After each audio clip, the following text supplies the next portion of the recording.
जी। आज का हमारा टॉपिक है एक्सरसाइज 7.3 क्वेश्चन नंबर 7, 8, 9 और 10 से 12 तक बहुत ही इंपॉर्टेंट है। और इसमें से एक लाख लाभ भी बनता है 7 से लेकर 12 तक। इनमें से एक लाख लाभ कंपल्सरी है, लाभ आपका इस एक्सरसाइज में से आना। तो लिहाजा इसे अच्छी तरीके से तैयार कीजिएगा। क्वेश्चन 1 है, show that the mid point of hypotenuse a right angle triangle is equidistant from its vertices. Okay, यानी कि सबसे पहले हम राइट एंगल ट्रायंगल कंस्ट्रक्ट करेंगे। अगर हम राइट एंगल ट्रायंगल कंस्ट्रक्ट करते हैं लाइक दैट, इस पॉइंट पे हम कर देते हैं। This one is straight line, I think so. Straight line, not a straight line, we make a straight line first of all. This one, yeah, now straight line, and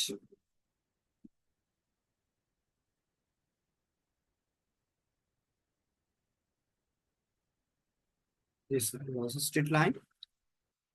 और हम right angle triangle हम draw कर रहे हैं। Clear point. हमारे पास एक है right angle triangle. अगर हम इस लाइन को देखते हैं,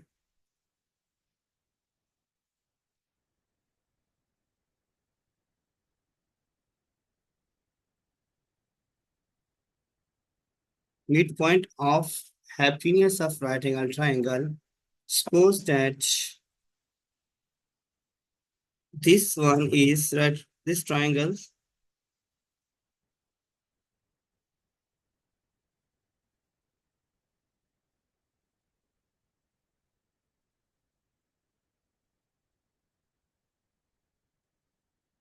this is a midpoint of right angle triangle। Okay, हम नाम देते हैं ए, बी एंड सी। ओके, अगर सपोज दैट हम कहते हैं कि this is your mid point, mid point है एम से डिनोट करते हैं। और मिड पॉइंट फार्मूला होता है, अगर ये this is your C point और this is length is your A point, इसका होगा बेटा A plus C divided by 2। और इसको यूं भी ले सकते हैं a/2 plus sorry C and c/2। इधर क्लियर, ये मिड पॉइंट ऑफ दिस आ गया। क्वेश्चन कहता है कि show that mid point of hypotenuse of right angle triangle, कि एक राइट एंगल ट्रायंगल है उसका जो मिड पॉइंट है is equidistant from its vertices, उसके जो नेक्स्ट वर्टिसेस है उनके दरमियान जो डिस्टेंस है वो बराबर है। इट मीन दैट अगर हम देखें कि ये वाली लेंथ इक्वल होगी।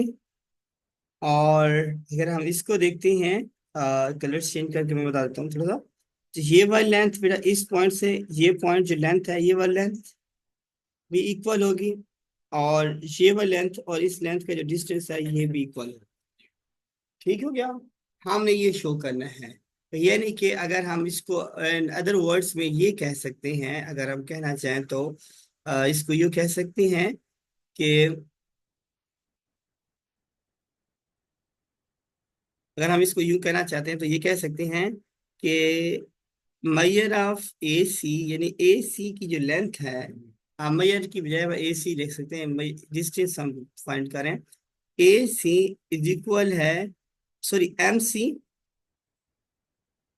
ए एम इज इक्वल है एम सी इज इक्वल है बी एम। यानी कि ए एम बराबर होगा एम सी के, एम सी बराबर होगा एम बी के या बी एम के। हमेशा लेंथ इक्वल होगी, हमने शो करना है। ठीक हो गया। आप ये देखिए, सबसे पहले आप ए एम फाइंड करो। ए एम फाइंड करने के लिए डिस्टेंस फार्मूला अप्लाई करते हैं जो आमतौर पर यूटिलाइज होता है। या अगर डिस्टेंस फार्मूला आप, हाँ distance formula is the best formula अगर हम इसको अप्लाई कर लेते हैं। या फिर आप क्योंकि इसकी लेंथ की बात हो रही है, मजे की बात है, इसका वेक्टर निकालें तभी बराबर होगा, लेंथ निकालें तभी बराबर होगा। तो इसका डिस्टेंस फार्मूला अप्लाई करते हैं तो क्या हो जाएगा बेटा, x2 - x1 का स्क्वायर। आप देखो लाइक दैट, ई लेंथ है आपके पास, ए व 0 है। ठीक है, आप इसको हम इसका नाम दे देते हैं, ये बन जाएगा बेटा a/2 माइनस ए इसका स्क्वायर प्लस प्लस इसकी हम बात करेंगे तो ये बन जाएगा बेटा आपके पास ए भी है ना, तो c/2 मैंने 0 का इसका स्क्वायर लिख लेते हैं डायरेक्ट।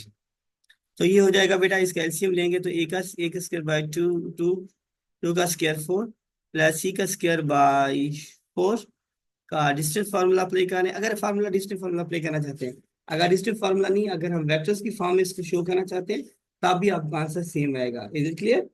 वो आप डिपेंड करते हैं आपके ऊपर कि आप डिस्टेंस फार्मूला अप्लाई करना चाहिए वेक्टर की फॉर्म में, जो इट्स अप टू यू। ठीक है, अब मैं दोनों फार्मूले बता देता हूँ तरीके से।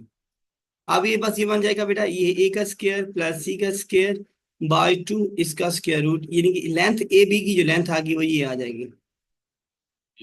अगर वेक्टर फॉर्म में लिखेंगे ओ बी माइनस ओ करके ना, फिर भी आपका आंसर सेम मिलेगा। नहीं नहीं, इस ये अलहदा है ना, ये मैं स्क्वायर रूट से वैल्यू ले लिया, ठीक है, इसको वन का नाम दे दिया। अगर इसी को आप कहते हैं कि नहीं सर मैं हम ये वाले लेंथ से शो करना चाहते हैं, ए मतलब एक इसके हवाले से ए एम से शो करना चाहते हैं, तो वो भी शो हो सकता है लाइक दैट। वो क्या हो जाएगा बेटा, A M is equal to O M minus O ए।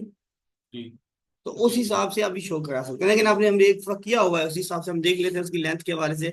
ये आपकी मर्जी है, इट्स अप टू यू कि आप किस मीनिंग उसको लेके सॉल्व करते हैं। ठीक है, नेक्स्ट आपके पास गिवन है, ये हो गया। उसके बाद फिर आपने निकालना है बेटा एम सी या सी एम, एक ही बात है। का ये वाले फॉर्मूला पे अप्लाई करेंगे तो ये होगा बेटा a/2 इसका स्क्वायर प्लस c/2 माइनस सी इसका स्क्वायर। ठीक हो गया बेटा? तो ये वाली वैल्यू सब बस बन जाएगी आपके पास ए का स्क्वायर बाई 4 प्लस सी का स्क्वायर बाई 4 का स्क्वायर रूट। तो ये हो जाएगा बेटा ए का स्क्वायर प्लस सी का स्क्वायर बाई 2 का स्क्वायर रूट। आप देखिए, ये आपके पास पार्ट नंबर 2 हो गया। ठीक है, अब आप इस चीज को गौर से देखें। आपने देखा है कि mid point of hypotenuse of a right angle triangle is equidistant from its vertices. इसके वर्टिसेस क्या है, दरमियान फासले में हमेशा वही आपस में इक्वल फासले पर है। ये हमने प्रूव कर दिया। अब बात रहेगी बी की। बेटा बी जो पॉइंट होगा वो आपका 0 0 पॉइंट होगा। क्या होगा बेटा वो? 0 0। क्योंकि हम एक राइट एंगल ट्रायंगल ले रहे हैं, अगर इसको हम ये कंसिडर कर रहे हैं इस वैल्यूज को कि 0 व ए या ए व 0 कर सकते हैं, नो प्रॉब्लम। और सिमिलरली इसी तरह से हम इसको भी करेंगे। ठीक है, और बी अगर 0 0 आ गया, अब हम इसको फॉर्मूला निकालते हैं कि बी एम का डिस्टेंस फार्मूला अप्लाई करेंगे जब हम, तब वो क्या होगा, स्क्वायर रूट ऑफ a/2 मैंने 0 का स्क्वायर, क्योंकि ए की वैल्यू a/2 और c/2 है, प्लस b/2 c/2 मैंने 0 का स्क्वायर। तो ये बन जाएगा बेटा आपका ए का स्क्वायर प्लस बी का स्क्वायर बाई 4 का होल का स्क्वायर रूट। अगर सेपरेट करेंगे तो ए का स्क्वायर प्लस बी का स्क्वायर का स्क्वायर रूट बाई 2, ये आपके पास आएगा। अब 1 2 और 3 को देखें, ये और ये आपस में क्या है, वो इक्वल डिस्टेंस पर हैं। Hence prove that the midpoint of hypotenuse of a right angle triangle is distant from its end point. Is it clear or not? Question number 8 हमारे पास गिवन है, कहती हैं कि prove that perpendicular bisector of sides of a triangle are congruent. हमने क्या कर लिया, हमने एक ट्रायंगल है उनके साइड के परपेंडिकुलर बाइसेक्टर ले लिए। ए जो आपके पास ओ एम है परपेंडिकुलर बाइसेक्टर है बी सी का, जो ए सी है परपेंडिकुलर बाइसेक्टर है उसका ओ एम वन है, और ए बी है परपेंडिकुलर बाइसेक्टर है ओ एम थ्री है। सबसे पहले आपको एम वन एम टू और एम थ्री की वैल्यूज के बारे में पता होना चाहिए।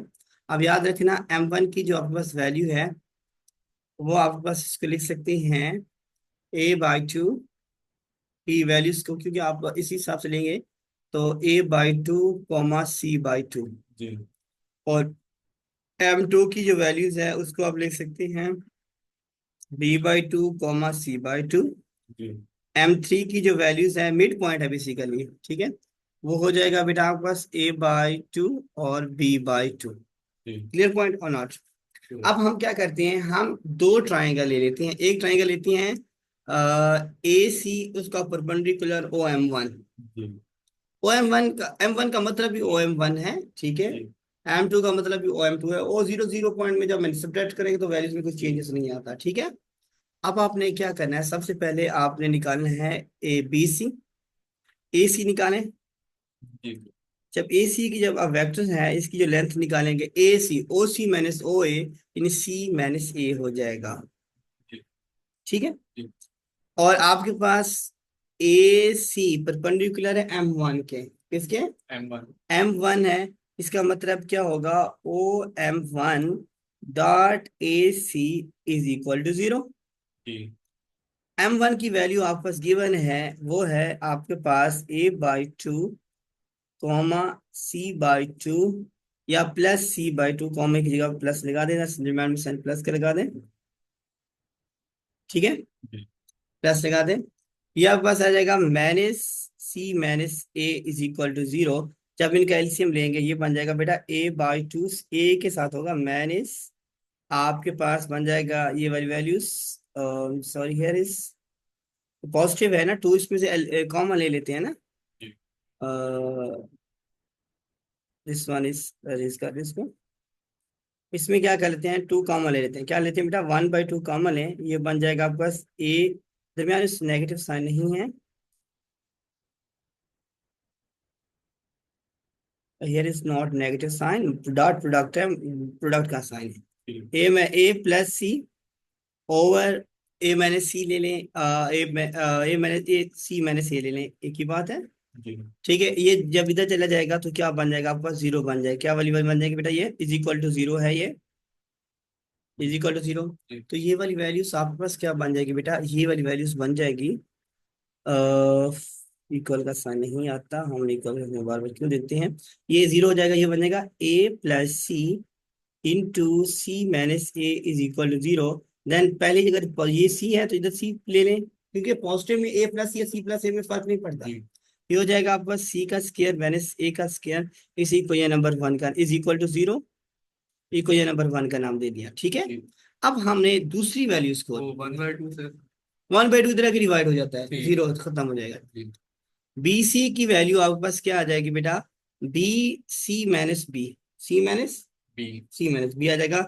अब हम ओ एम टू की वैल्यू हमें पता है, वो क्या है आपके पास, C by two plus B by two, इन दोनों का डॉट प्रोडक्ट ले लें, B C dot O M two is equal to, आपके पास जो वैल्यूज हैं वो हो जाएगी आपके पास C minus B into A by two plus B by two. ठीक है,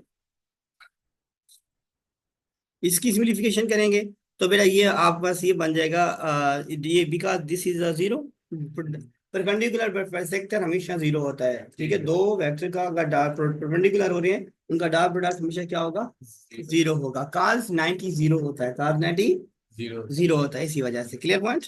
ये बन जाएगा आपके पास हियर, और सॉरी फॉर दैट, हमने सी बाई टू था, ये आ जाएगा C by two plus B by two, इसको सिंप्लीफाई करेंगे ये बन जाएगा सी का स्क्वायर माइनस बी का स्क्वायर। क्लियर पॉइंट और नॉट।